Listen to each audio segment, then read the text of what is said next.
बाबा साहब भीमराव अंबेडकर की जयंती पूरा देश मना रहा है। मैं भी रोहतक के कार्यक्रम में बाबा साहब की जयंती का हिस्सा बना हूँ। बाबा साहब का बहुत बड़ी देन भारत को है। भारत का संविधान का मसौदा तैयार करने की कमेटी के वो चेयरमैन थे और भारत के पहले कानून मंत्री थे। भारत में बहुत सारे सुधार जो है वो बाबा साहब के प्रयासों से आए। बाबा साहब बहुत बड़े देशभक्त थे। बाबा साहब आर्टिकल 370 नहीं चाहते थे और उन्होंने उस समय भी विरोध किया था जब आर्टिकल 370 370 संविधान में ऐड किया जा रहा था। इसलिए भारतीय जनता पार्टी की सरकार ने बाबा साहब की इच्छा के अनुरूप आर्टिकल 370 को खत्म किया, क्योंकि वो दो विधान, दो संविधान, दो निशान के पक्ष करने थे। बाबा साहब की प्रबल इच्छा थी कि देश में कॉमन सिविल कोड लागू हो, क्योंकि वो लॉ के दुनिया के देशों को पढ़े हुए व्यक्ति थे। उनको मालूम था कॉमन सिविल कोड होने से देश मजबूत होता है। आज मुझे आपको ये बताते हुए खुशी हो रही है कि आज बीजेपी का घोषणा पत्र जारी हुआ है और उसमें Bharatiya Janata party common civil code, समान नागरिक संहिता का भी उसमें जो है लेकर आएंगे। ये हमने अपने संकल्प पत्र में शामिल किया। तो बाबा साहब के विचारों पर चलने वाली नरेंद्र मोदी जी की सरकार है और लोगों का भी नरेंद्र मोदी जी पर पूरा आशीर्वाद है, क्योंकि उनकी सरकार बाबा साहब के दिखाए हुए रास्ते पर चल रही है। पंचतीर्थों का चाहे विकास हो और चाहे अनुसूचित जाति वर्ग और पिछड़े वर्ग से आने वाले सर्वाधिक मंत्री उनके सरकार में हो, क्योंकि वो इसी रास्ते पर बढ़े हुए हैं कि समाज के सभी वर्गों से आने वाले और खास करके अंतिम वर्ग से आने वाले व्यक्तियों की हिस्सेदारी वो जोरदार तरीके से हो, और इस काम में वो बखूबी लगे हुए हैं। आज जब घोषणा पत्र जारी हुआ तो भी उन्होंने घोषणा पत्र की प्रतियां जो है अनुसूचित जाति वर्ग से, जनजाति वर्ग से आने वाली बहनों को सौंपी, झज्जर के हमारे सिलानी के किसान रामवीर को सौंपी, वहीं दिल्ली के एक गरीब समाज से आने वाले एक नौजवान को सौंपी और एक युवा को सौंपी। ये चारों को जो प्रतियां सौंपी वो भी इसी बात की प्रतीकात्मक थी कि हम किसानों का, गरीबों का, पिछड़े वर्गों का, दलितों का, जनजाति का, अनुसूचित जाति का और युवाओं का, सबके लिए जो है काम करेंगे। तो आज का दिन पूरा देश में बाबा साहब को समर्पित है। अच्छा धनखड़ जी, जैसे ही आज मैनिफेस्टो जारी किया, वैसे ही कांग्रेस के सीनियर लीडर ने कहा है कि ये तो जुमलों का कॉम्बो पैक है। देखिए, कांग्रेस पार्टी को एक ही बात बताइए कि आपका जो घोषणा पत्र है वो केवल वाणी सेवा है, उसमें बजटीय आकलन बताइए कि कितने पैसे में जो आप बात कह रहे हो पूरी हो सकती है। क्या देश के बजट में वो संभव है? वो बिल्कुल अव्यावहारिक है। झूठी बातों के सिवा, झूठ के सिवा उसमें कुछ भी नहीं है। बीजेपी जो भी घोषणा पत्र लाती है उसका संकल्प पत्र होता है, जो लाती है उसको पूरा करती है, क्योंकि हम बजटीय आकलनों के साथ आगे बढ़ते हैं। तो उसके नाते से बीजेपी का संकल्प पत्र हमेशा गारंटी होता है, और आज तो हमने ठप्पा लगा के उसके ऊपर लिखा है कि ये मोदी की गारंटी है। अच्छा, अब की बार 400 पार कह रहे हैं, और वहीं जिस तरह से क्या मुद्दे रहेंगे इसको लेकर, और कांग्रेस और देखिए, भारत का विकास, भारत विकसित भारत बनना, हमारी इकोनॉमी $3 ट्रिलियन से $5 ट्रिलियन पर पहुंचना, सुरक्षित भारत बनना, मजबूत भारत बनना, ऐसा भारत बनना जो दुनिया में हर चीज का हब बने, हर चीज हमारी तरफ लोग देखें। तो इस नाते से जो 500 साल से हमारे सबके दिल में एक सपना है, विश्व गुरु भारत, सोने की चिड़िया भारत, वो नालंदा और तक्षशिला वाला भारत, वही भारत जो मुगलों के आक्रमण के कारण 500 साल तक पिछड़ गया था, जिसकी इकोनॉमी 1000 साल तक दुनिया की नंबर 1 इकोनॉमी थी, इसलिए उसको सोने की चिड़िया कहा करते थे। हमारे यहीं पहले केवल विश्वविद्यालय थे, इसलिए लोग यहाँ पढ़ने आते थे। आज भारत फिर से उस रास्ते पर बढ़ रहा है, संपन्नता, समृद्धि की दृष्टि से और अपने एजेंडे के कारण से दुनिया के लोग भारत के मुद्दों को अब स्वीकार कर रहे हैं और मान रहे हैं।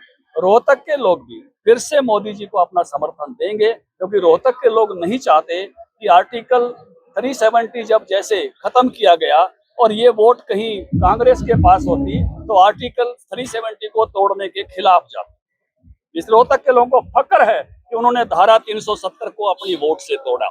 ऐसे ही कॉमन सिविल कोड जैसी चीजें जब आएंगी तो रोहतक के लोग फिर फक्र चाहेंगे कि हम मोदी जी को साथ खड़े होकर हम कॉमन सिविल कोड बनाएं, क्योंकि कांग्रेस जैसी पार्टियां कॉमन सिविल कोड के खिलाफ हैं, क्योंकि ये तो कहते हैं कि जो मोदी ने सुधार किए हैं हम सबको उल्टा करेंगे। क्या आर्टिकल 370 को फिर से लागू करने की बात इन्होंने नहीं कही है? तो यहाँ के सांसद को पूछना चाहिए जो चुनाव राज्यसभा गए हुए हैं रोहतक से दीपेंद्र जी, कि वो उनका आर्टिकल 370 पर कांग्रेस के घोषणा पत्र में जो कहा है क्या विचार है कि वो तो सबको वापस करने वाले, तो उनका क्या विचार है, इस बात की पोल जरूर खोली जानी चाहिए। ये किस तरफ खड़े होंगे, देश के विकास की तरफ या जो जिन्ना जैसा घोषणा पत्र जिसको देश ने बताया उसकी तरफ खड़े होंगे। आचार संहिता के बाद भी गिरफ्तारियां हो रही है, इसको कह रहे हैं कि बीजेपी जो है वो सोची समझी रणनीति। आचार संहिता का गिरफ्तारी का कोई संबंध नहीं होता। किसी ने अपराध किया है, आर्थिक अपराध किया है, किसी भी प्रकार का अपराध किया है, उस अपराध के कारण लोग जेल में जाते हैं। बीजेपी पार्टी तो डर गई है, इसलिए वो बीजेपी पार्टी का सबसे देश की मजबूत पार्टी है, बीजेपी का नेता सबसे मजबूत नेता है, बीजेपी को सबसे ज्यादा जन समर्थन है। इस प्रकार की जो अपराधी लोग कुछ बात कहकर ऐसी बातों से बचना चाहते हैं, जो भ्रष्ट है अब वो बिल्कुल स्पष्ट है और वो जेल में रहेगा ही रहेगा। भ्रष्टाचार पर पूरा बीजेपी का आक्रमण है और ये देश भ्रष्ट लोगों को पसंद नहीं करता। 400 पार का यहाँ मैं उस समय नौजवान था, 10वीं पास करके आया था जब जनता पार्टी का राज आया था। जब ये सरकारें इसी तरह से उतारी थी, कोई जेपी के नेतृत्व में जो आंदोलन हुआ था, हम उस समय इस बात को समझने लगे थे, बेशक स्कूल में थे, कि जेपी का आंदोलन बिहार की करप्शन के विरोध में शुरू हुआ था। गुजरात में उस समय करप्शन था, चमन चोर के नारे लगे थे, उसके खिलाफ शुरू हुआ था और उसी कारण से देश की सत्ता पलटी थी। आज तो क्या हो रहा है, जो कांग्रेस के भ्रष्टाचार के खिलाफ बोल के सत्ता में आए थे, आज उन्हीं के साथ ग्रुप डांस कर रहे हैं, हाथ में हाथ डाल के। तो लोग सब समझते हैं और इसलिए वो बचेंगे नहीं जो भ्रष्टाचार में लिप्त है। आपके प्रत्याशियों का तो विरोध किया जा रहा है। आज भी झज्जर में कार्यालय के बाहर जो चुनावी पोस्टर लगाए गए थे वो फाड़ी गई। भारतीय जनता पार्टी का समर्थक ग्रुप हरियाणा का 70% व्यक्ति नरेंद्र मोदी को पसंद करता है और नरेंद्र मोदी जी को फिर से प्रधानमंत्री बनाना चाहता है। 10 की 10 सीटें यहाँ की जीतेंगे और मैं दिल्ली का प्रभारी हूँ, 7 वहाँ की जीतेंगे। 400 सीटों में 17 सीटें हमारा योगदान होगा।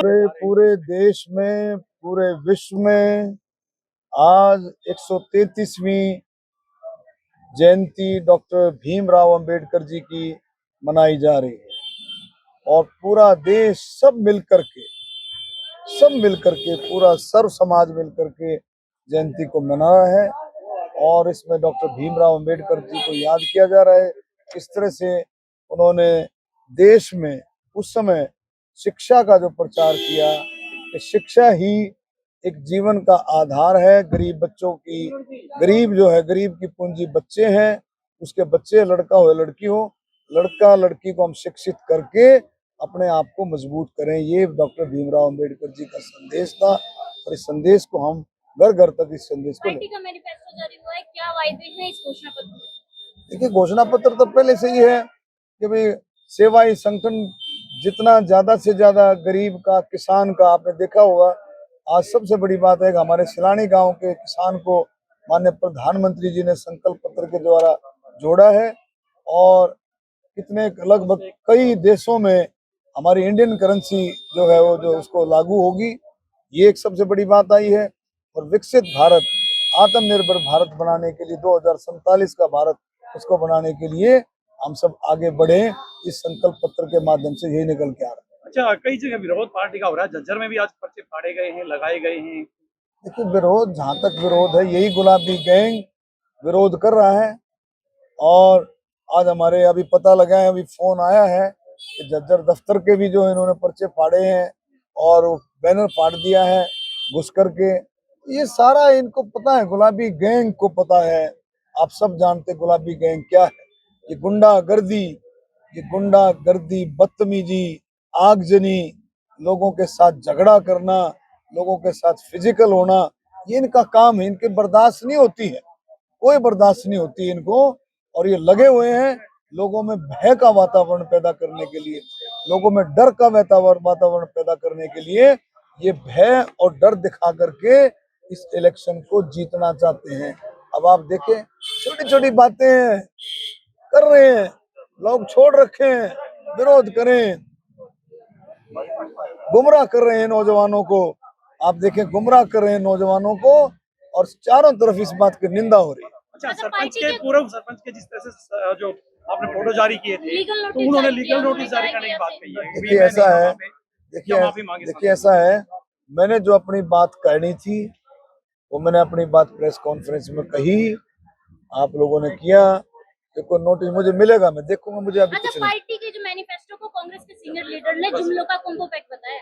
वो ऐसे ही करते रहेंगे, वैसे ही करते रहेंगे। विपक्ष का काम तो विरोध करने का है, मोदी जी का काम अंत उदय आखिरी छोर तक लाभ पहुंचाने का है, योजनाओं का, ये मोदी का। माइक